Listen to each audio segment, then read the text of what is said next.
Okay, you guys. Hey. So I actually sat down and started doing this video, and then my dogs started fighting over their bones. So I had to stop the video, and now I'm coming back to it and realize I just want to take this in one take and not try to like solder them together. So, as most of you know, I have recently been diagnosed with Hashimoto's toxicosis, which is both hyper and hypothyroid. I am a candidate that needs to have surgery done. And after speaking with my surgeon, it's going to happen in like the second week of October of 2018.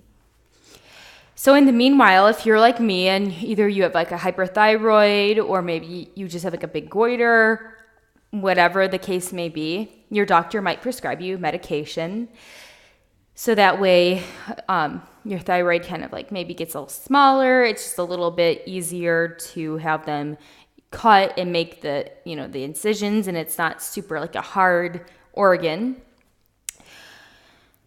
And they want to make sure your levels are perfect so that way they can give you surgery. No problem.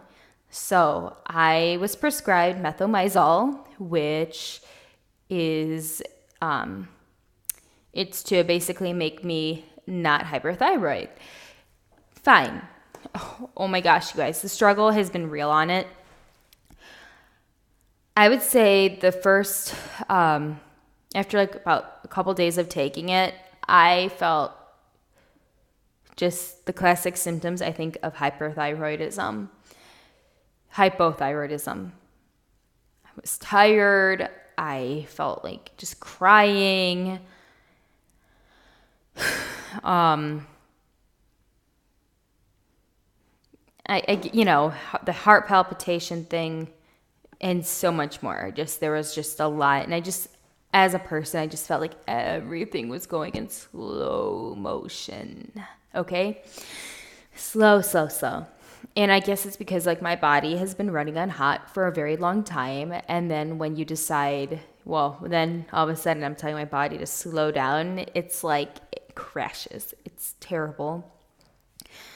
So anyways, some of the symptoms I've had from METHIMAZOLE is itchiness and heartburn, and my heart palpitations have gotten a lot worse, okay?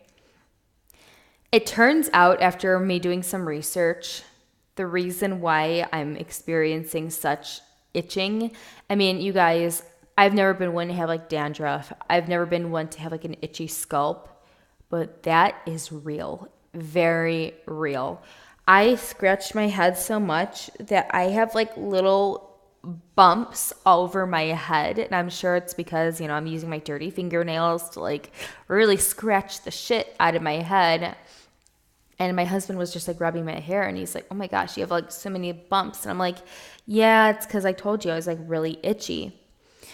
I even went to the store yesterday and bought Head and Shoulders because I thought maybe that would help. I've used hair masks.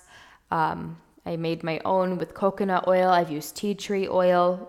But when it's like a chemical imbalance in you, it's very hard to get any kind of relief. And so I ended up taking 2 Benadryls last night and just passing out. But what I did find out earlier this week is my doctor went a little crazy with prescribing the METHIMAZOLE and totally shocked my system. They prescribed me 3 10-milligram tablets 3 times a day. I had to take 1 10-milligram tablet 3 times a day. So, total of 3 pills. I have noticed cystic acne on my back and my shoulders that hurt to pop. And I'm the queen of pimple popping. I show absolutely no mercy. Popping pimples on my husband, my friends, my mother, brother, your sister, your grandma. I show no mercy. I'm going to get that worm and the core out. What's really saved me, because my back, they're huge. I've gotten and when I say like a lot of cystic acne, I'm talking like 3 or 4, which, cry me a river, right? But what has saved me are these Next Care acne patches. They look like this. And what they do, and they actually work, is you put them over your pimple. Here, I'll show you guys a clearer photo. You put them over your pimple, and it like will just absorb all the oil from your acne, and it's awesome. 3M AC acne patch. They're awesome. I do buy them off China because I found buying them off eBay and getting them from China to be cheaper, and I don't care if it comes in like Chinese writing. It's fine. Like I characters don't bother me. I don't really care. But this is exactly what they look like. I'll show you. Can you see that? Here. I don't know if you can. Does that help? So they're like a little circle. They kind of look like a glue dot. You put it over your acne and it will puff up all the oil. It's like really nasty, but like at the same time, it kind of intrigues me, you know? So those definitely have been a lifesaver. Someone told me about those acne patches a little bit ago, and I was like, where have these been all my life? So something else that I have as a symptom, like, is just like the itchy skin and like the scalp. And I know I talked about it already a little bit, but basically what I found with research is that if you are being overprescribed a medication such as METHIMAZOLE, your body is telling you that it's getting too much and you have to listen to yourself. So by getting I was getting heartburn, I was getting like a lot of like heart palpitations and really itchy skin. I should have known right away that this medication maybe wasn't working out. And basically what the doctor confirmed was I was on too high of a dose.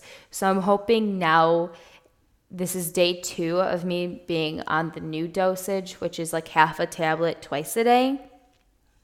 I'm hoping that it kind of mellows out and I kind of go back to feeling normal. So that's what I wanted to share. If you are going through something that is like hormone related and you're putting either more hormones in or you're getting rid of some hormones and you're starting to experience like symptoms, it is really important to let your doctor know. And so that way you can either go back in, get another test, or they can like reassure you that it's related or not.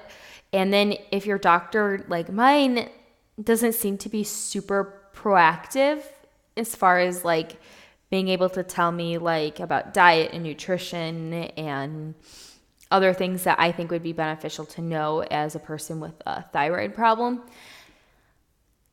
you have to be responsible and do your own research. Don't just like read one article like, hey, I feel sleepy all the time. Does this have to do with my thyroid? Because literally people use the thyroid as an excuse for everything, I found out. Like, oh, the mail didn't come today, it must have been my thyroid. Like, I'm serious. Just, you have to do your research, be diligent about it. Don't just take one article from Wikipedia to be the end all be all. Like, you know, go down the rabbit hole, spend 30 minutes and figure out if this is something that really does pertain to your illness. So that's just some advice, and I will talk to you guys later. Bye.